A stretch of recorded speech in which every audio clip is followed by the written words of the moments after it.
அஃபான் மாதிரியே நிறைய பிளாட்ஃபார்ம்ஸ் இருக்குது இந்த மாதிரி பிஸ்னஸை கிரியேட் பண்ணி தரத்துக்கு. நான் ஏன் அஃபான்ட்ட வரணும்? பர்சனல் டச் இருக்கும் பிரதர். என்றைக்குமே பர்சனல் டச் டேர்ம்ஸ் கரெக்டாக போகிற வரைக்கும் நல்லாயிருக்கும். டேர்ம்ஸ் என்றைக்கு கொஞ்சம் பிரேக் ஆகுதோ அன்றைக்கி ரெண்டு பேருமே பிடிக்காமல் போயிடும். ஏதாவது ஒரு ஸ்ட்ரகிள் வரப்போ ஷிப்பிங்கில் இல்லை பொருள் உடஞ்சிருது, பொருள் காணாமல் போயிடுது, போர்ட்டில் ஹார்பரில் ப்ராப்ளம், ஏதாவது சம்திங்.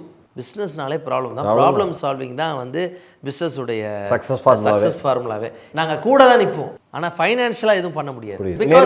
நேர்மையான ஆமாம், நேர்மையான ஒரு என்கொயரிக்கு அப்புறமா அதுக்கு என்ன சொல்யூஷனோ அதை கண்டிப்பாக செஞ்சுட்ருப்போம். இல்லைங்க உங்கள் பொறுப்பு தான், எங்களுக்கு எதுவுமே தெரியாதுன்னா நாங்கள் சொல்லவே மாட்டோம்.